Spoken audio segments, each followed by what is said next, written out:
Hey there guys, welcome back to my YouTube channel. So let me show you how to make this amazing glass morphism effect in PowerPoint in just 2 minutes. So tag along and watch the video till end. By the way, you can download this template for free from the link in the description below. So let's begin.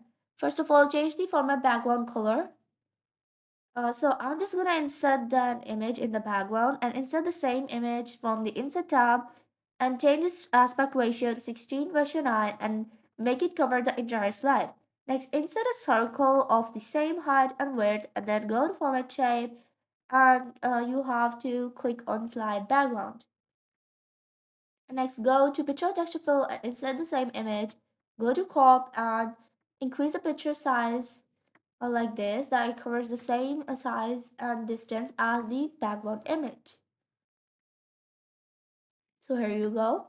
Next, give the artistic effect of blur and change the radius to 100%. And for the outline, use a darker outline of white color and increase the inner shadow and change the color to white. Duplicate this about 3 times and go to crop option in the picture format and you can adjust the image from there.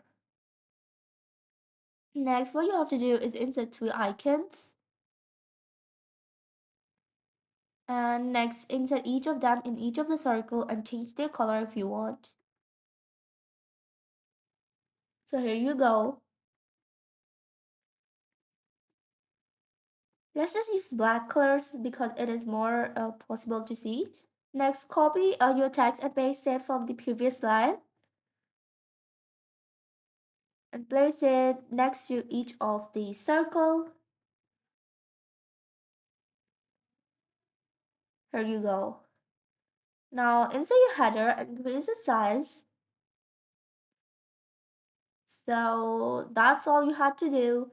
Now the next thing you're going to do is select both of these templates, go to morph transition and you have to click on characters. So this is the final result. If you like this video, be sure to subscribe to my YouTube channel and hit the bell icon.